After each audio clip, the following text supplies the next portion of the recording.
Welkom bij de tweede podcast over pijn. Vandaag zenden we een interview uit wat ik 17 februari, donderdag 17 februari, met Peter O'Sullivan heb gedaan. Peter O'Sullivan is natuurlijk bekend als professor aan de Curtin University. En het is een grootheid in het fysiotherapeutische, manueel therapeutische vak. Hij wordt internationaal erkend als vooraanstaand klinicus en onderzoeker. En is betrokken geweest met zijn team bij meer dan 250 wetenschappelijke publicaties. Daarnaast is hij bij meer dan 100 nationale, en dan moet je denken aan Australië, want hij komt uit Perth, Australië. Hij is meer bij 100 nationale en internationale conferenties keynote speaker geweest. Natuurlijk is Peter O'Sullivan ook bekend van de cognitieve functionele therapie. Oftewel de cognitieve functionele benadering van rugpijn. En in dit interview zal hij daar ook het een en het ander over vertellen. Heel veel plezier bij het beluisteren van het interview, wat vanzelfsprekend in het Engels is. First, thank you very much that you're making some time for us. When I look at all your publications and your work, it's a wonder you have time to spare. So I was a little bit surprised that you made some time for us. Thank you very much for that. Well, I like talking about the work that we do, and just to be clear that the publications are a team of people. That's right. Yeah, That's big right. team of people. Mm-hmm. Yeah. Mm-hmm. But if I see your participation in all the publications you're doing, it's incredible. Yeah. How many did you do last year? I'm not sure. Really. Approximately. I don't know, maybe 26. Something like that. 26, yeah. something like incredible, that. Incredible. Yeah. But the main. I think it, oh, sorry. No, I was going to say it kind of. I'm very fortunate to be in a situation where I'm connected to lots of different people in different parts of the world doing some really interesting work. So it allows for that. Right. Yeah. Well, our podcast series this time is about pain, actually. So, of course, it's a global burden, something like $635 billion every year. One of the biggest expenses in healthcare, more than heart diseases, cancer, diabetes. If you look at that, physiotherapists and manual therapists pay a lot of attention to this and are trained in this, or are trained for this, and one of the major professional groups, of course, who has to do with pain. The reason I approached you are some of your publications, of course, and for all the 2015 publication about the stigmatize or feel unprepared to treat people with low back pain and psychosocial factors that influences recovery. And of course, the last one you did with the group with the Canero, GP Canero. It's an accepted manuscript, and it's about the title is From Fear to Safety. Yeah. Well, these are, of course, you are one of the founders of CTF. And CFT, excuse me. Yeah, no worries. There we go, dyslexia. And you are recognized internationally as a leading clinician, researcher, and educator. So I have some questions for you. No worries. What is the history about, or what is the history on the subject pain and the progressive insight so far in the last 30 years? What's changed in your perception? Yeah, okay. That's a big question. Look, I suppose across my career, and I've been lucky to have spanned that 30 years in my career, but if I think of myself as a young physiotherapist with a lot of questions and not many answers, that reflected the fact that there was not a lot of research into pain at the time. And so we had very limited understanding of pain, and it was predominantly structural, biomedical, biomechanical understanding of pain. And so we had kind of systems, I suppose, in physiotherapy that kind of evolved out of manual therapy, massage, and exercise that we applied to that understanding. And if I look at what's happened across 30 years, there's just been this explosion of knowledge, research, understanding that it's not that those structural and biomechanical factors that we thought underpinned everything probably underpin a very small group of patients. And in fact, it's not that they're not important, but they're probably not the most important thing for the majority of people. And the big barriers for people recovering for back pain, for example, but it could be for any musculoskeletal pain, are often not related to structure or biomechanics, but they're more related to illness perceptions and behaviors. So an example of that might be if I develop back pain and I have a belief that that pain means that my back is damaged and therefore I need to protect my back and guard it, and that makes me frightened. Those factors are more predictive of me not getting better than what would show up on a scan, for example. Would you dare to give a percentage of how many people, what the percentage is of those influences in low back pain? Well, we know, if you look at, so we've been lucky to be involved in population research. And we've tracked a group of, in Western Australia, young people from the age of 14 up into their 30s, for example. And we know that about 45% of young people at the age of 14 have reported back pain. That's about 70% at the age of 18 up towards the age of 22. And a lot of those people track right through. And at the age of about 17, about 1 in 5 of those people are reporting neck pain, back pain, taking time off school, seeking care, taking medication. And if you look at that group, there's a group of people with back pain who don't seek care, and there's a group of people who do seek care. So we don't know about a lot. Well, what we know about a lot of those people, there are people in our community who hurt their back, get on with it, never seek care, don't take medication, get on with their lives. And when you profile those two groups of people, the things that predict the ones who are more likely to seek care, more likely to take time off school, take time off work, avoid activity, physical activity, they come down to things like their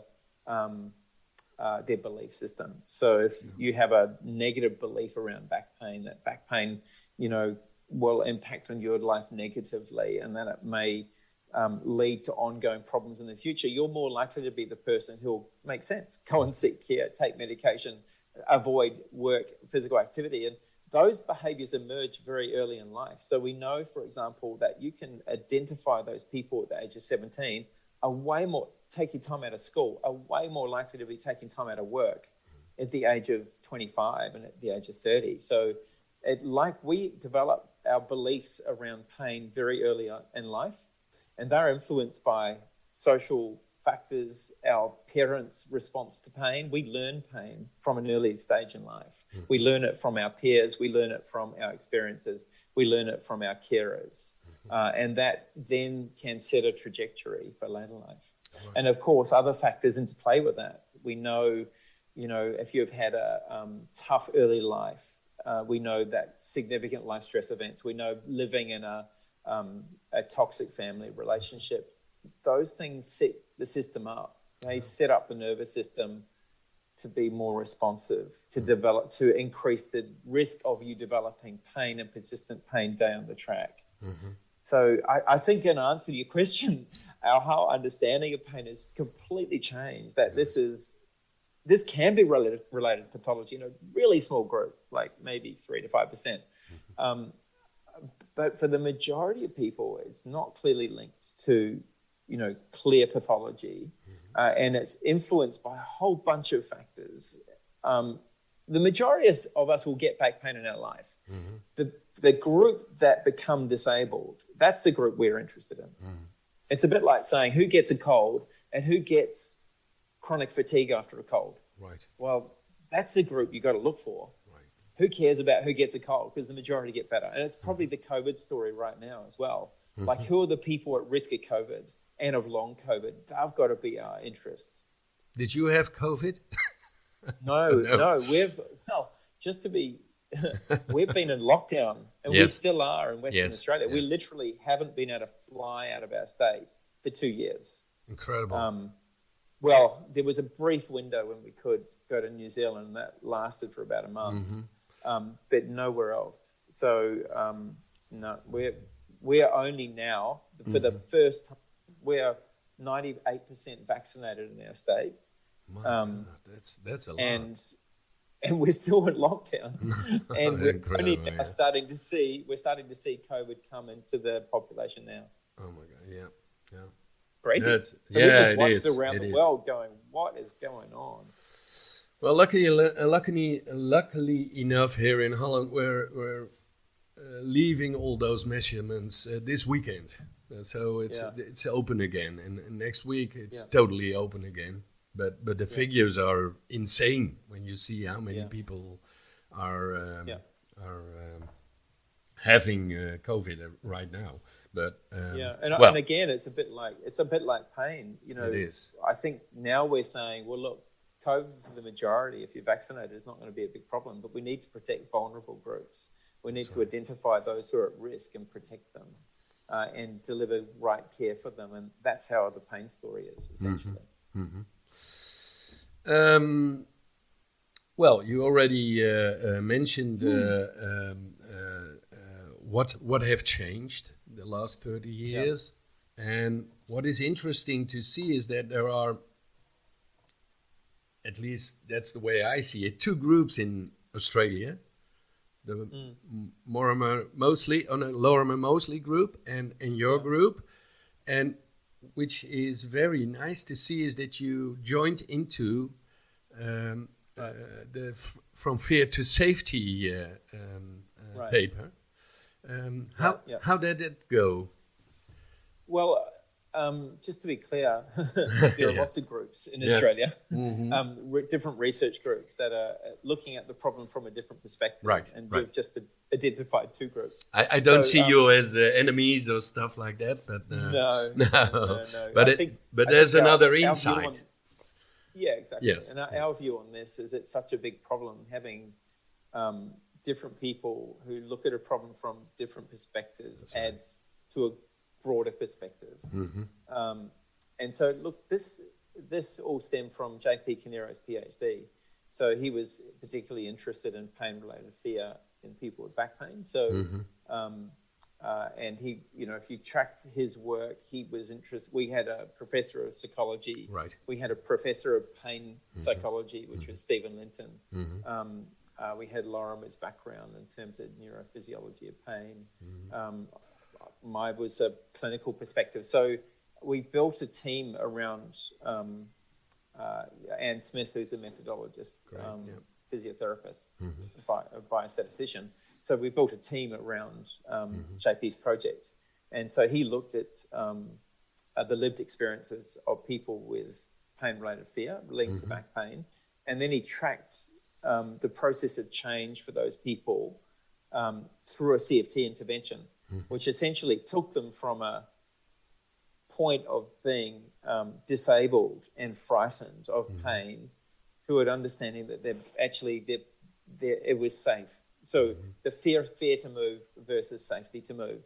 And he tracked that journey with them and looked at the factors that changed as people improved. And the kinds of things that changed. He's got a beautiful paper in Behavioural Research and Therapy journal that looked at things like people's perception of controllability of pain, their levels of pain-related fear. And when those things changed, their pain levels and disability changed. So fear and pain for those people were very coupled. Fear and pain and disability was very kind of connected. And you know, part of his paper was kind of tracking that, what has to change for those things to change for these people. Mm-hmm. There was a qualitative component to that as well. So that paper that was in Physical Therapy journal was essentially an overview of JP's work in his PhD thesis. Mm-hmm. Well, what was new for me, but probably not for the rest of the world, is that you already start with on a very low level of anxiety with CFT. I always thought it was more for the more, well, how do you can use the word chronic, but chronicle, but you already start with graded exposure stuff, if I understand it right, when I can say that safety learning is the same as graded exposure, or is it a little bit different? So it depends on how you describe graded exposure. So there are kind of three pillars to their intervention. One is what we call making sense of pain, which is to help people to understand the meaning of their pain through their own narrative, their own experience. That's more the own understanding, beliefs. Mostly group, of course. Which is a bit different to the traditional pain neuroscience. Mm-hmm. This is more about taking the person's narrative and helping them make sense of their own story in their own words. Right. That makes sense, but from a biopsychosocial perspective. Mm-hmm. That's that part. And then the second part is what we would call behavioral learning, where you would take someone who might be frightened, for example, of bending and lifting, which is a common thing in back pain, and taking them through a graded process of exposure, but doing it in a way where you disarm them. So one of the things that we know is that if a person's frightened, that will be linked to pain thoughts. It's like, oh, it's dangerous to bend, I might damage myself. It's a link to emotions, which is I'm frightened, and it's linked to a behavior, which is I'm tense. I will tense and protect my back. I won't bend it. And so the exposure part is to dismantle those factors through a behavioral experience. So, for example, if your body's response to do something threatening is to tense up, which is a normal response if you're frightened, teaching that person to relax their body, to not guard their core, to breathe into their belly, to get out of that fight, flight or fright response into deep relaxation. Is that what you mean, disarmed?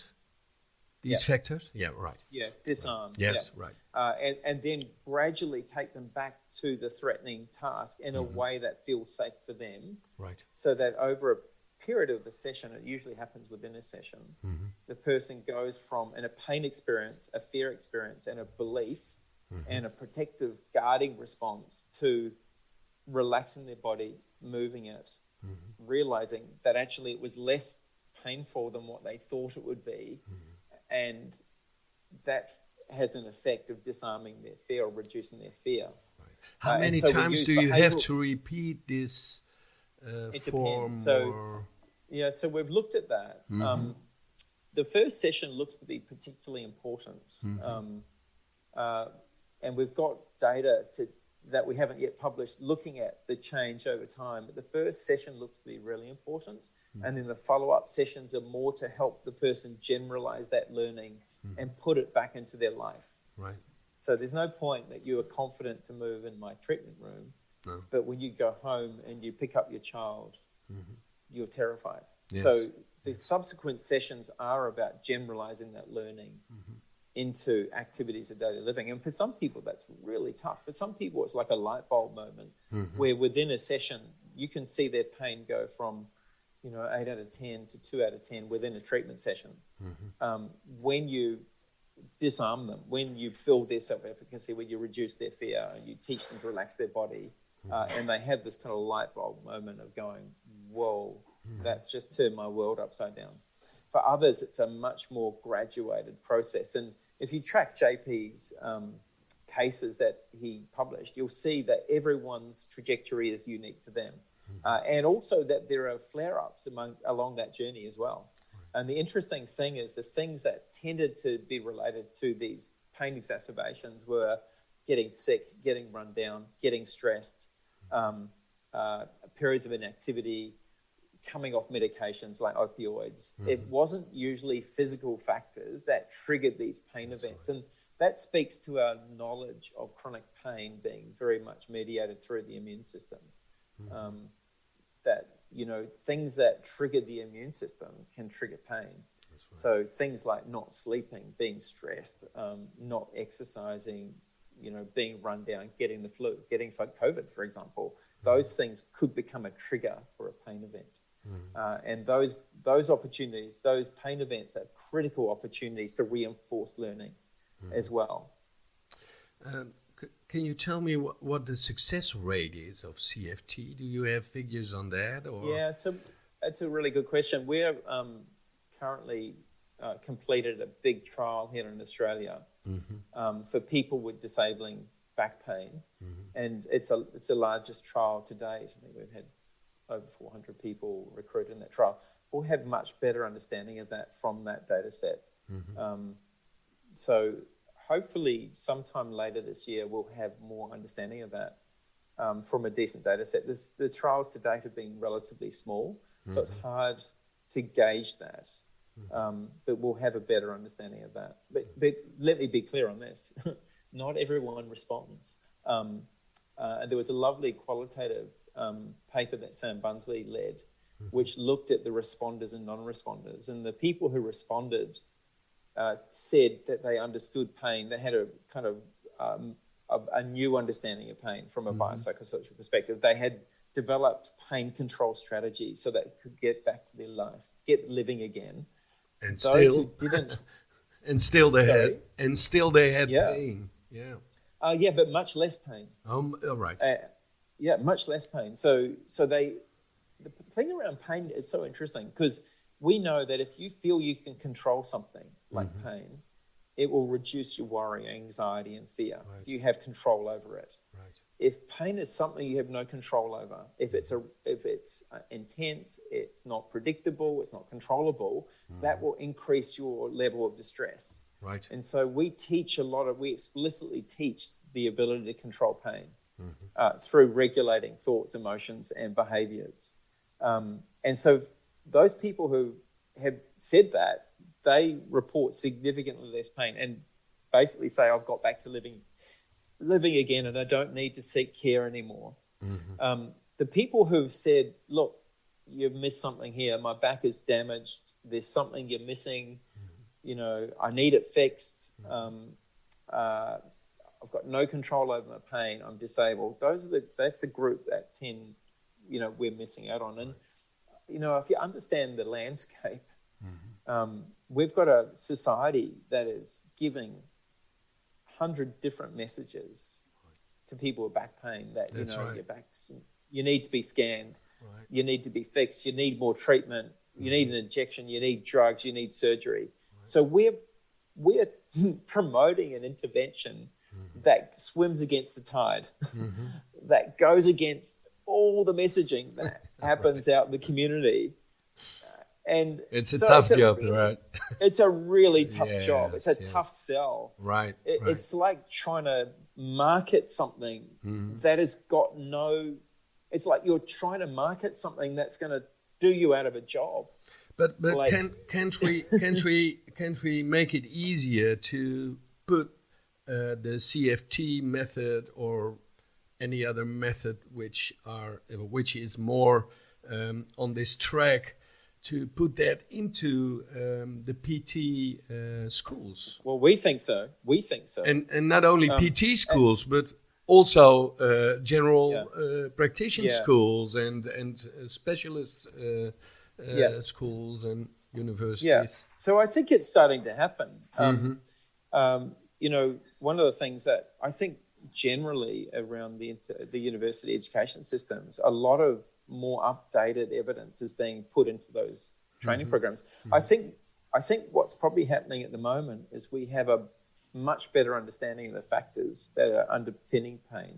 Right. We probably haven't adjusted our training to upskill people to confidently deliver those interventions. So, that's an area that we're particularly interested in and we're involved in at the moment, is developing resources to upskill clinicians to better manage pain, because it's tough. And look, every patient that comes in will come in with a whole bunch of beliefs, a whole bunch of expectations that may not be evidence-based. How do you manage that as a clinician? Because we hear a lot of times people go, well, we told them all the right stuff and they never came back. So a lot of those messages can feel very invalidating for people with pain. And so we have to be expert communicators. We have to be expert communicators to deal with people who are distressed, who are frightened. That's another question for you. How do we communicate to our patients? Because communication is, of course, one of the hardest things to do. I think we all have to be very careful in what we're saying to patients. Yeah, of course we do. Do you have any techniques for that? For how you can reach your patient better? Yeah, Ian Cow, there's some great resources out there. So Ian Cow did his PhD in the United Kingdom, and I was involved with that. And his PhD analysed conversations essentially of people before and after being trained in CFT. That we train people to communicate, we train people to listen, to reflect, to validate, to educate in a way that is empowering the patient and not invalidating for them. We have developed a communication quiz called lowbackpaincommunication.com, if you want to listen to it, which is a quiz. I'm going to write it down now. One more time, please. lowbackpaincommunication.com. And that's a quiz that we developed to describe unhelpful versus helpful communication for patients. And that's been really popular because it's basically gives two scenarios, a helpful scenario and an unhelpful scenario. And it talks about the evidence behind them. And that's the kind of resources that we're interested in developing to support clinicians having difficult converstions. Because we face them every day in practice. And I think we haven't spent the time training that. And we're, in our university, we're doing that now. We're changing our curriculum to update our programs to align with the evidence. We need to do that all around the world. As the evidence evolves. Yeah, of course. Yeah. You already put on a paper the 10 things which are mostly crap about low back pain. If you have to pick one out of the 10, when I put a knife on your throat and you have to pick one, which one would you pick? Look, I think the most devastating one for patients is that pain means I'm damaged. Right. I think that's the most devastating one, because if people think they're damaged, they will protect, they'll guard, they'll avoid, they'll seek scanning, they'll seek to be fixed. Right. I think that's probably the most unhelpful one.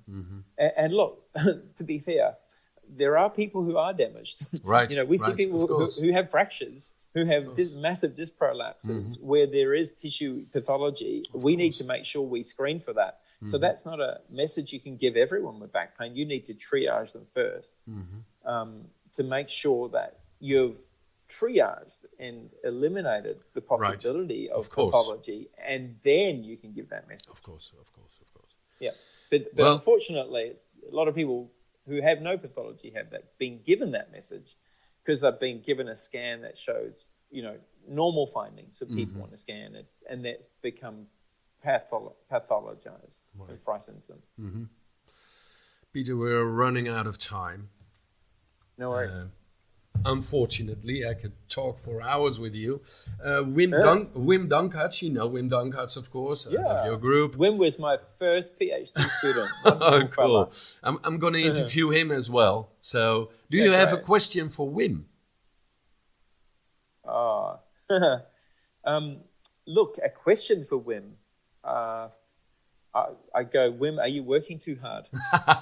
Still. But it's the same with you, I guess. That would be my question. For Wim. Whenever I see Wim, I'm going, Wim, have you cut your hours down?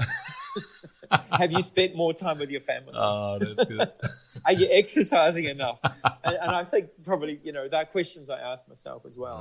Right. Because I think, if you're involved in, as he is, academia, clinical work and teaching, it's a tough journey because you're bridging lots of different you're trying to cover lots of bases, and keeping healthy and keeping well and keeping a balanced life is a bloody hard challenge when you do that.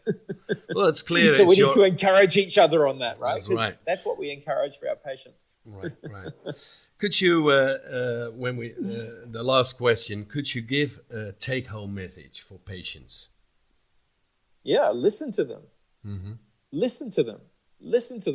Just listen to them. An open question, like my first question to a patient is, tell me your story. That's the first question I ask anyone who walks into my room, and within the first minute, they'll tell you something that's deeply important about their story. Listen to them. We spend way too much time talking and not enough time listening.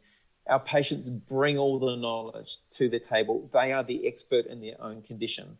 We just need to get outside our head and put ourselves in their shoes and listen to them and understand their fears, their concerns, their hopes, their dreams, their goals, their worries, and then through that lens, help them on a journey. Right. Thank you very much. I'm going to ask you one more thing. You're coming to Holland somewhere in September to speak on No, I'm not, actually. No. I was going there with a bottle of wine for you. Well, you're welcome, but you'll be drinking it on your own. Oh, my God. I think the story there is I'll be zooming in from Australia to Holland. Okay. Yeah. Well, whenever I have the opportunity to meet you, I already saw you once in Singapore on a conference of low back pain and pelvic girdle pain. Whenever I have the chance to see you, which wine do I have to bring with me? Which wine do you like, especially? Well, I like red wine. Red wine, but what red wine? Do you have? Look, I'm pretty choosy. I'm not that choosy on good red wine. I mean, we have certain varieties here. New Zealand has Pinot Noir. We have Shiraz, Cab Sav. All of those wines are lovely. But are you more the person of a big red wine or? Yeah, I like a big red wine. More like smooth? Yeah, I do. Like a Barolo or stuff like that? Yeah. Look, it depends on my mood. Yeah, right. So that's right. I'm okay with a variety. I kind of like variety. That's right. Well, Peter, thank you very much. It was very nice to speak to you, and I hope I can see you soon somewhere. Yeah. Well, one day again we will fly, I presume.